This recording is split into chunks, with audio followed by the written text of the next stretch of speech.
Hello, welcome to EPG Pathshala. Today we shall discuss the module Reservoir Regulation under the category Water Resources Management. I shall introduce the reservoirs, what are these reservoirs, what is the uses of these reservoirs, the purpose, the categorization, and finally the conflicts that arise in reservoir system.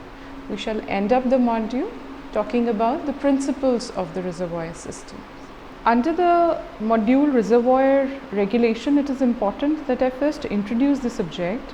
Reservoirs are basically an integral part of any scheme associated and intended with the purpose of management of water resources. As we know that most of these the human needs are satisfied with the natural streams available to us. However, all streams are not perennial, some are season dependent. Therefore, it is essential that we regulate the natural stream flow in a certain manner to ensure the spatial and temporal availability of water according to human requirements. Here, reservoirs come into picture. The various uses of reservoirs are: the first and the foremost is storehouse of excessive water flow at the time of flood. That means when there is excessive water flowing, we can use that excess water as in reservoir. Later on, these reservoirs can also be used over to create recreational sites, navigational pool, or habitat for aquatic flora and fauna, depending upon the conditions or depending upon the season that you want to employ them for.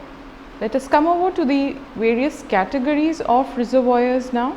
The various reservoirs are classified into single purpose reservoir, multi-purpose reservoir, bondage reservoir, within the ear storage reservoir, carryover storage reservoir, and system of reservoirs. First of all, we shall discuss or start discussing the categorization with single purpose reservoir. In a single purpose reservoir, this comes into picture when it can serve only one particular purpose. That is, these reservoirs are meant to cater to hydropower uses.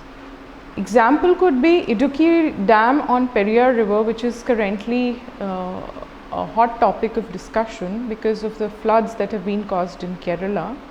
This single purpose reservoir was built in 1974 for hydroelectric power generation only, and thus was called as single purpose.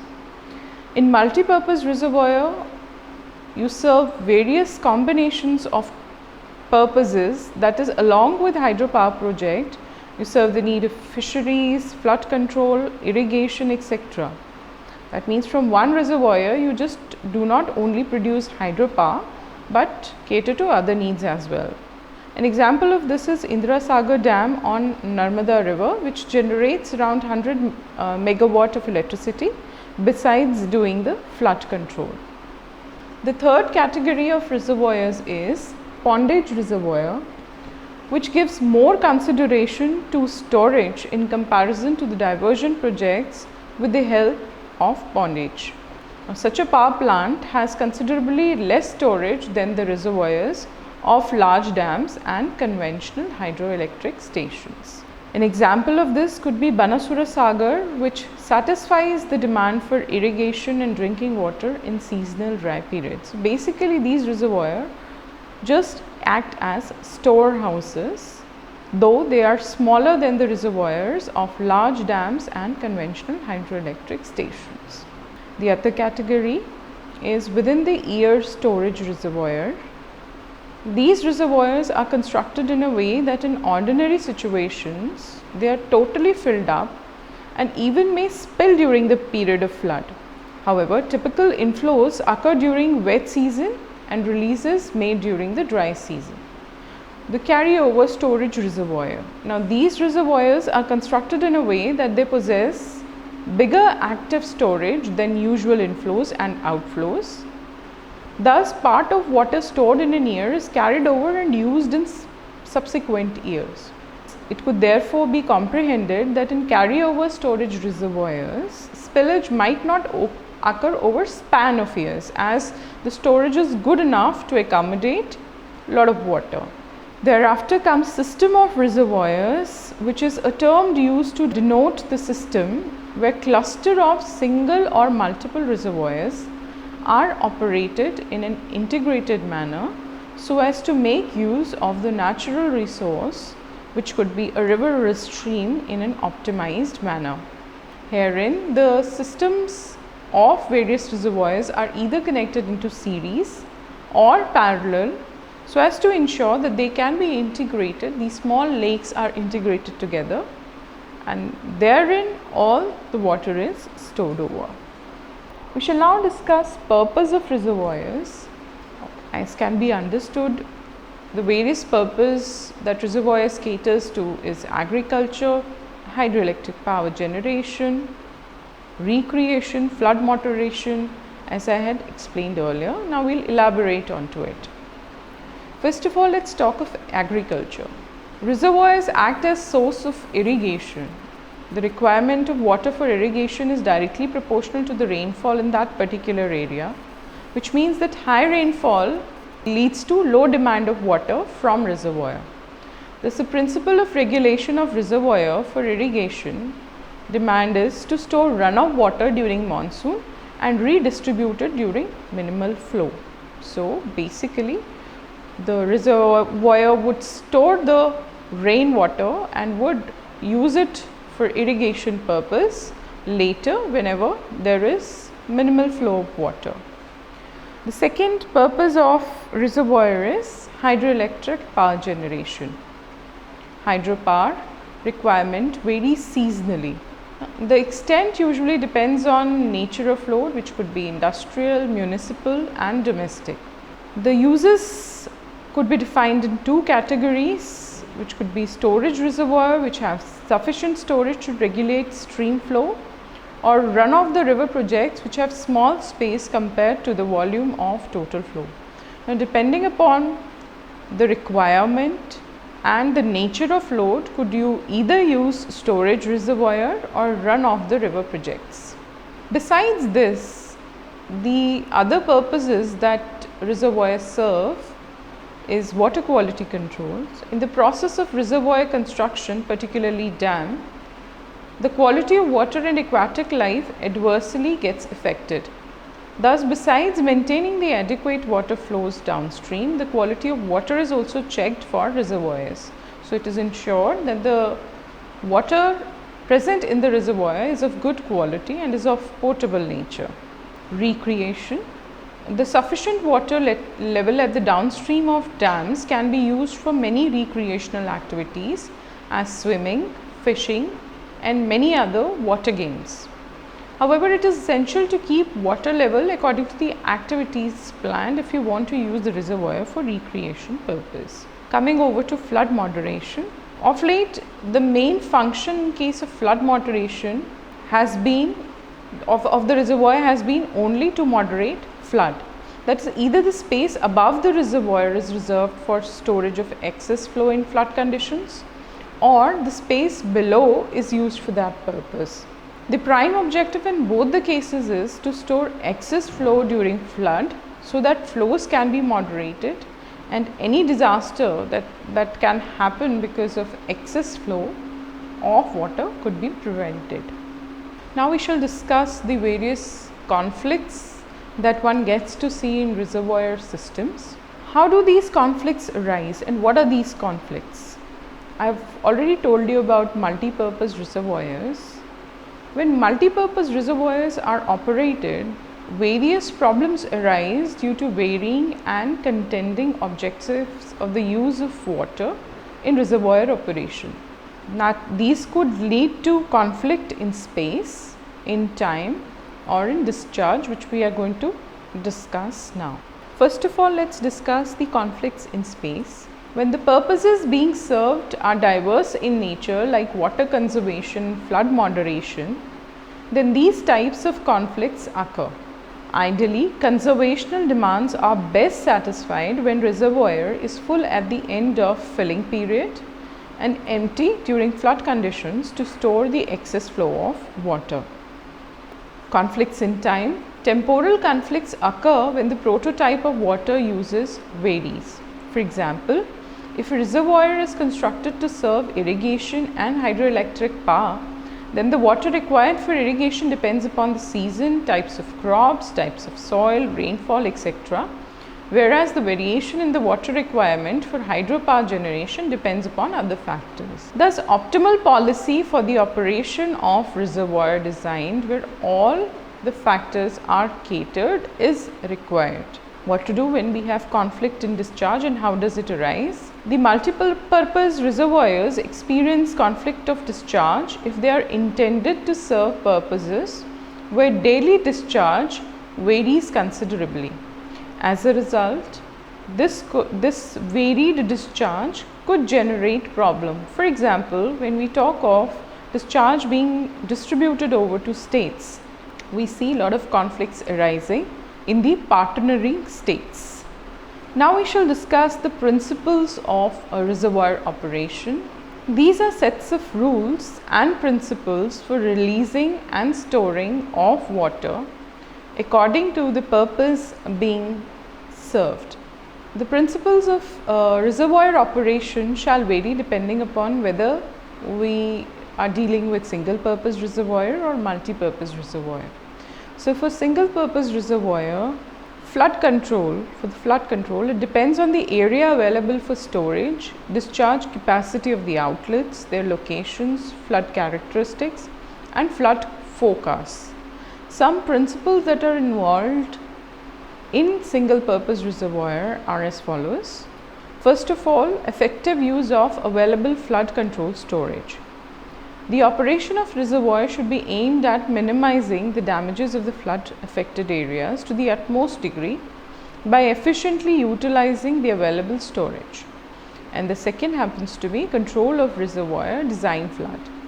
Here, assumption has been made that full storage capacity would be utilized only when flood turns into reservoir designing flood. As design flood is usually an extreme episode, therefore sometimes regulation of minor and major flood is less agreeable. The third factor that should come into picture is amalgamation of principles 1 and 2. A combined usage of both principles, that is the first principle which is applied for the lower segment of the flood reserves by directing the former part of the flood, could be done. Thereafter, the water is discharged as planned for the reservoir design flood. Second could be flood moderations in emergencies. An emergency release schedule is prepared in which all information about the reservoir is available to be used by the operator. As we had considered the flood control, the second factor that could come into picture is conservation. Reservoirs meant for the extension of supplies during low period should usually be filled as early as possible during filling period. Let's shift over now to the principles of multi-purpose reservoirs. The guidelines for the reservoir should be designed based on the various purposes to be served according to the priorities. Generally, the reservoirs are divided into 5 zones and allocated for the respective uses, which could be spill zone. This is the space occupied mostly during high flood. Release from this space is substituted between structural safety and downstream flood damages. Second is flood control zone. This is the space utilized to store the excess flow during any flood event so as to avoid downstream damages. Third is conservation zone, which is space allocated to store the water for various future conservational demands. Fourth, the buffer zone. This is the space made to meet very little demands in case of extreme situations, and this zone lies above dead storage zone. Finally, we would discuss the dead storage zone. This is commonly known as inactive zone and present at the lowest part of reservoir. The storage in this zone is meant to absorb some of the sediments entering into the reservoirs. Finally, we should discuss the principles on which multi-purpose reservoirs operates. This could be separate allocation of capacities, the storage owed separately for each purpose. In this case, as can be understood, this is not very economical way, as you would be allocating various reservoirs for various capacities. Thus comes into picture joint use of storage space. There should be cautious approach while designing the reservoirs with the idea of combined operation of storage space to make the most of complementary effects and minimizing the competing effects. So herein you could alternate various capacities or various reservoirs for various capacities. You could interchange them.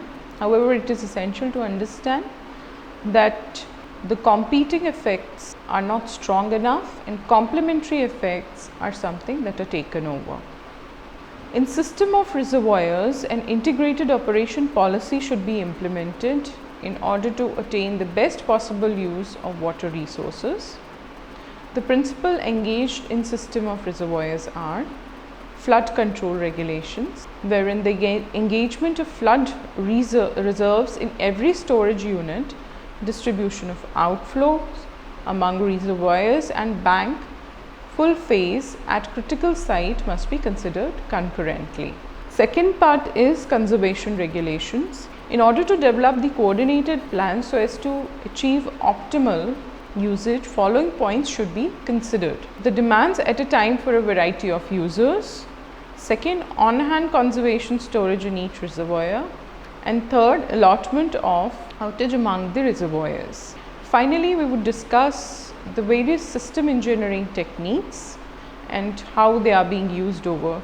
Since water reservoirs problems are multifaceted, system engineered techniques are used to come up with the best solution available. Some of the approaches which come under the system engineering techniques are simulation. These are the most extensively used techniques. The techniques of simulation does not recognize the optimal design or optimal policy, and it facilitates the assessment of predictable performance that is resultant from any operating policy and strategy. This could be either stochastic or deterministic. In stochastic, if events are random and generated internally, these sequence of events are called as stochastic, while in deterministic, no random inputs are involved.